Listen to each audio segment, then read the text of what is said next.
Well, it occurs to me, perhaps it was a bit more obvious, but it didn't occur to me before, apparently, that if, in fact, all of creation is in thought, its foundation is thought, we might think of it as being the thoughts of God, or that God is all the thoughts combined. But whatever, then exercising faith in uncertainty, well, you're visualizing, you're starting to think into creation the being of something that might have otherwise, well, isn't there at the minute, say, and you wish to come about. You are entering into creativity by the act of faith. Hope. You are hope. Hope is the initiator of thoughts, or is a particular type of thought, a thought about the possibility of something coming about, a change. Hope seems to be fundamental to life. Willed change, purpose change, order. And, the manifestation of life is a great order, isn't it? A fantastic ordering in the body to make the body work, for instance. Amazing order in the universe, what we think of as perhaps natural laws, that bring about the consistency and the variety, both, of creation. But to the point, what you think and what you will may be the very foundation, the essence of what is created and what is. You are bringing it about sovereignly, by which I mean not seeking God's permission. You might say, well, the freedom's only there in as far as he allows it. Well, yes, okay, I can certainly take that. But do you see he's allowing you a freedom of thought, a freedom to create? If you have a society that cramps a freedom of criticism, a freedom of thought, a freedom of exchange of a vast variety of ideas, you just narrow it down to, if you like, what the regime wants. The regime is strangling itself without realizing it. It's limiting itself to what is, and therefore will not be necessarily at all able to cope with what changes and what happens. We may need a freedom of thought, especially if thought is foundational to creativity. It's our creativity that keeps the wolf at bay, isn't it? Our creativity, at least majorly, contributes towards, as we see it, our survival. We come up with solutions to difficulties. We improve things. We're eternally attempting to do this. And we do it by a hope. And the hope is that we follow through with some volition.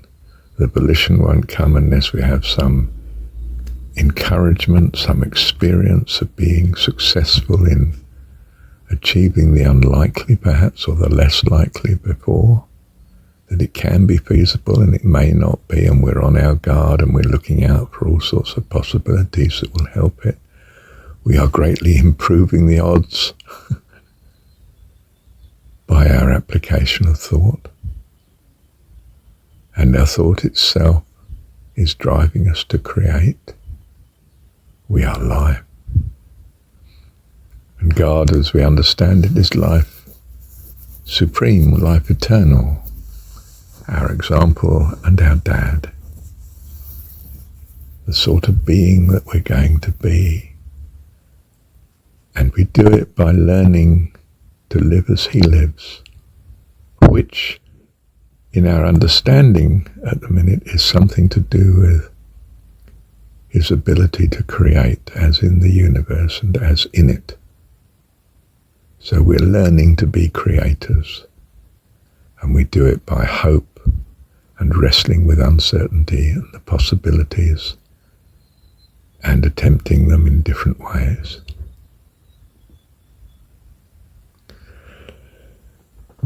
And to come back to the beginning of this recording specifically, I'm saying that if the universe is actually in some sense solidified thought,